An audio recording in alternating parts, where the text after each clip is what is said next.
Puluhan rumah warga di Kampung A, Desa Sumbersari, Kecamatan Pronojiwo, Kabupaten Lumajang, tertimbun material guguran awan panas Gunung Semeru. Pemukiman warga yang tertimbun ini memang berada di zona rawan bencana dan seharusnya tidak boleh ditempati. Berikut laporan jurnalis Muhammad Fauzi dan juru kamera Haris Ramadhani dari Lumajang, Jawa Timur. Ini saya berada di lokasi terdampak paling parah erupsi Gunung Semeru yang terjadi pada kemarin sore, tepatnya di Kampung Kamar A, di mana hampir ataupun lebih dari 50% bangunan yang ada di kampung ini saat ini sudah rata dengan tanah dan juga tertimbun longsoran material ataupun longsoran awan panas Gunung Semeru yang terjadi pada Rabu kemarin.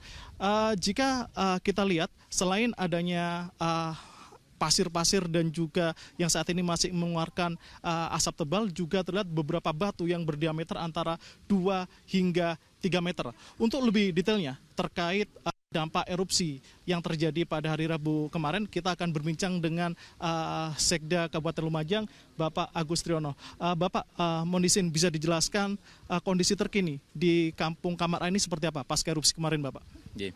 Baik.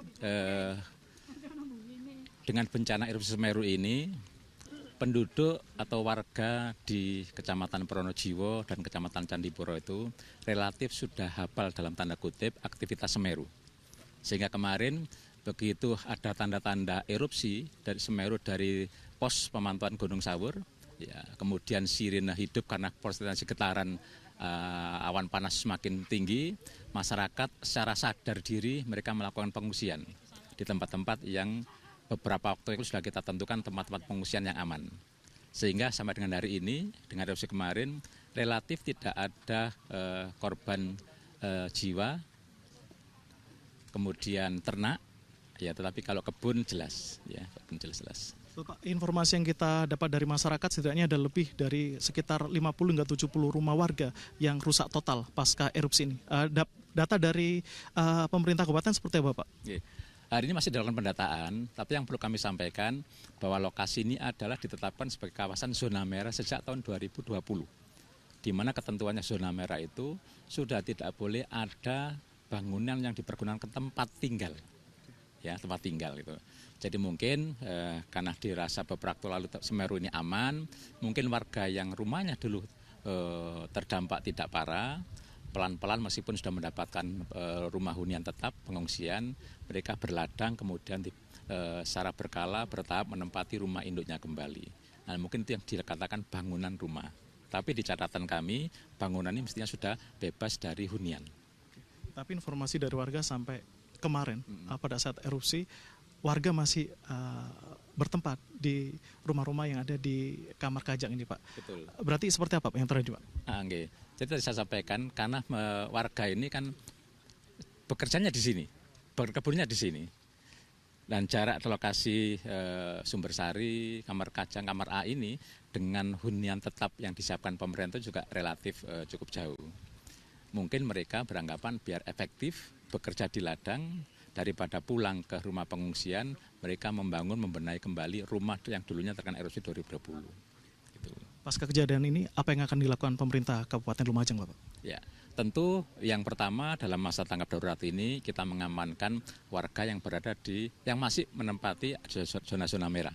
Yang kedua, kita melakukan pendataan, asesmen berkaitan dengan harta benda masyarakat, khususnya hasil-hasil pertanian yang terdampak.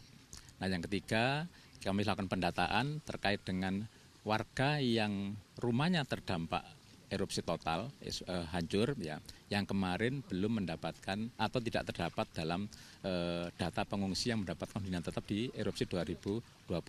Tentu nanti akan kita koordinasikan bersama pemerintah provinsi dan pemerintah pusat. Saya tadi sempat berbincang dengan beberapa warga, mereka minta untuk direlokasi, Pak. Tanggapan Pemkab? Ya, sama seperti 2020, tentu keinginan Pemkab adalah merelokasi, ya, merelokasi. Tetapi pengalaman 2020, begitu tempat relokasinya itu agak jauh dari tanah ladangnya, mereka kemudian biasanya berpikir ulang. Ini salah satu faktor yang menyebabkan kemudian banyak bangunan yang diperbaiki kemudian hancur lagi. Demikian wawancara saya dengan Sekda Kabupaten Lamongan, Bapak Agus Triono. Menurut data yang kita himpun, setidaknya di Kampung Kamar A di Kecamatan Pronojiwo, Kabupaten Lumajang ini setidaknya ada sekitar 50 hingga 70 rumah yang rusak total, dan ada 1 sekolah dasar yang saat ini juga sudah rusak total, serta ada 7 bangunan musola yang juga rusak. Warga berharap pasca kejadian ini mereka akan direlokasi ke lokasi yang lebih aman. Dari Lumajang, Jawa Timur, Mahmud Fauzi, Haris Ramadhani, Metro TV. Jelajahi cara baru mendapatkan informasi. Download Metro TV Extend sekarang.